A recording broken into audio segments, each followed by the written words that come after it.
welcome back to a new video. How are you all doing? Hope you're well. So we haven't recorded for a few days, but now we're actually on the road full time. We didn't actually do any recording yesterday because we went to go and see some of my family, and then we were finding a place to stay, and it was the first night, so we were a bit stressed. So we didn't actually do any recording, and now we're back to making videos again. So this is where we stayed for the night. We stayed in a car park. There was no one actually here, so until this morning when people have actually come up for a walk. But it was really nice and quiet, apart from there's a quarry behind us, so there was a bit of a humming noise over the night, but that was perfectly fine for us. We slept all right. Liam slept better than I did. I was a bit more unsettled, but I still had a good night's sleep. But we're going to head out for a walk now. We're going to go to the 9 Ladies Circle, I think that's what it's called, which is in that direction. I met an old man. I said, tell me your story.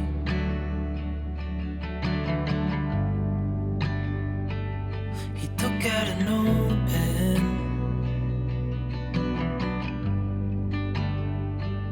and wrote something for me.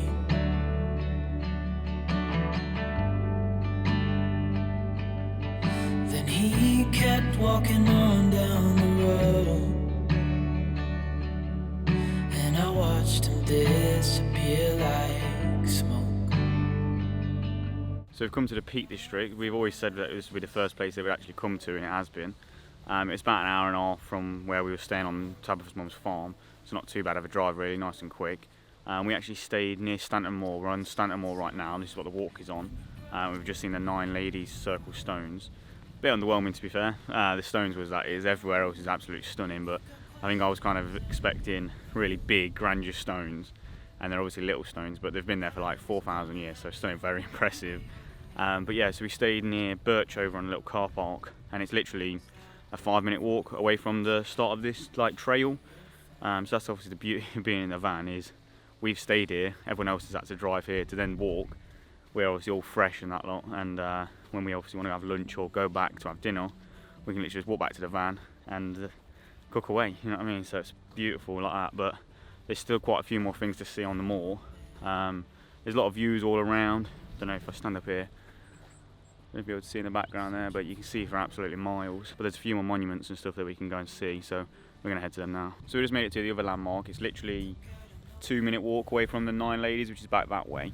And as you can see behind me, whoop, there's a massive tower. I gather this was a watchtower, because if you look through the trees over there, if you was at the top, you'd be able to see for miles. So I think that's what it was used for, and it looks kind of definitely like a watchtower. There's no reason why a big tower would be on there, would it, to be honest? But yeah, it's nice. The only shame is though, you can't actually get in, so if I take you around, it'd be really nice if they kept on top of this sort of stuff, so you could actually go inside and have a look at what obviously someone else would have looked at God knows how many years ago. But if you come around to the front,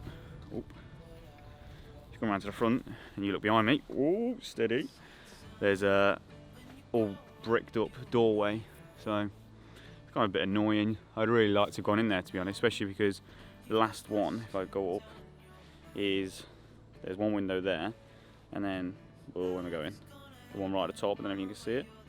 So yeah, it'll be obviously very interesting to see out of that, because you'll be able to see over top of the trees, because from down here you can't see anything.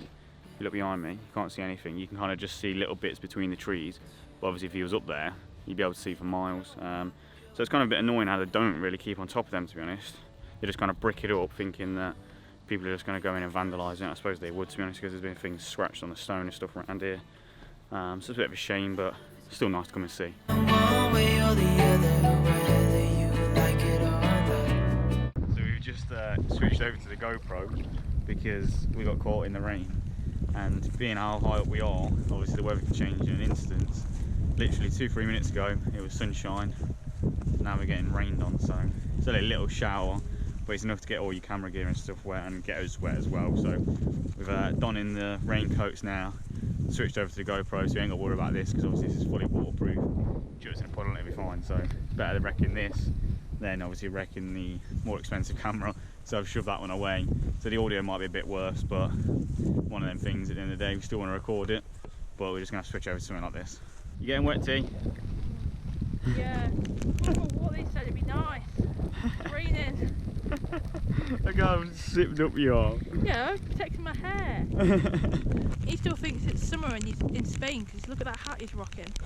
What's wrong with my hat? This keeps my head dry. My hair's actually really dry under this. The only annoying thing is I ain't carrying it, so I ain't putting my hood up. I'm just gonna let this get wet and see how it does on actually protecting my head.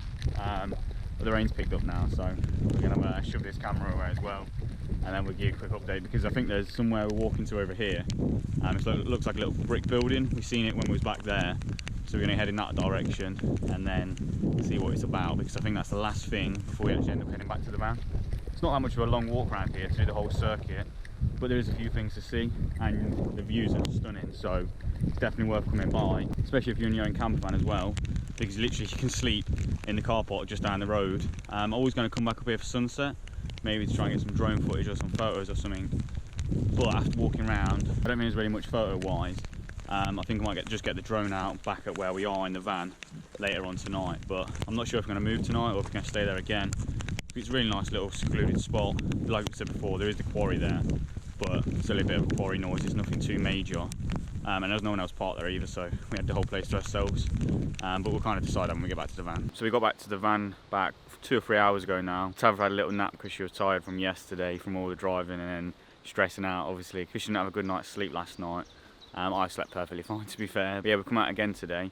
I think it's about 4:30, 5 o'clock now, so it's a bit later in the day. We're going down to see, it's some cave near Birchover anyway. It's some little cave there. It looks quite nice, to be fair, online and stuff, so it's only about a 15-minute walk, literally just down the hill and then through the village, and then it's just on the other side of the village, I believe, so we're going to head down there now, and obviously we'll show you when we get down there. I made an old man. I said, tell me your story.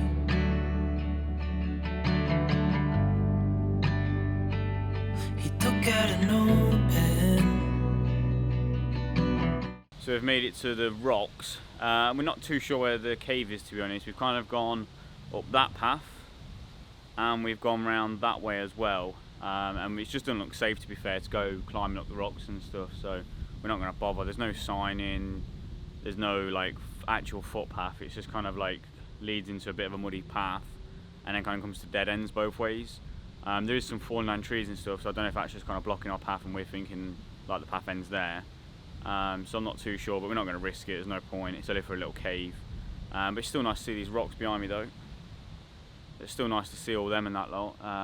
But it's only a 15-minute walk, you know what I mean? So it's nice to stretch our legs, see some nice rocks.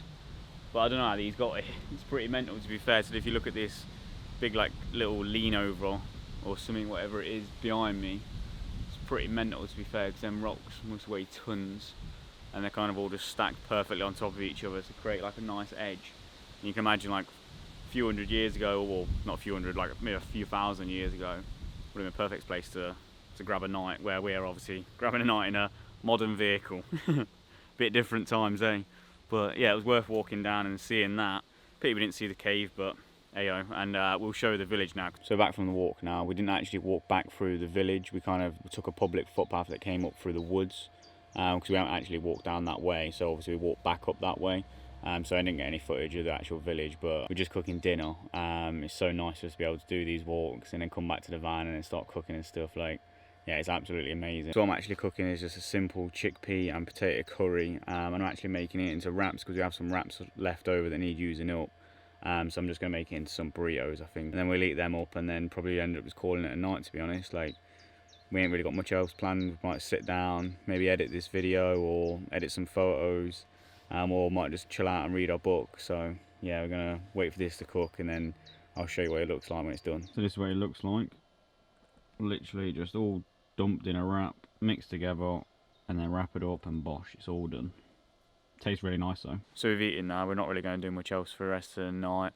Tava's going to do a cross stitch. I'm probably going to actually sit and edit this video. So we're going to end the video here. So thanks for watching. Don't forget to like and subscribe, and we'll see you tomorrow.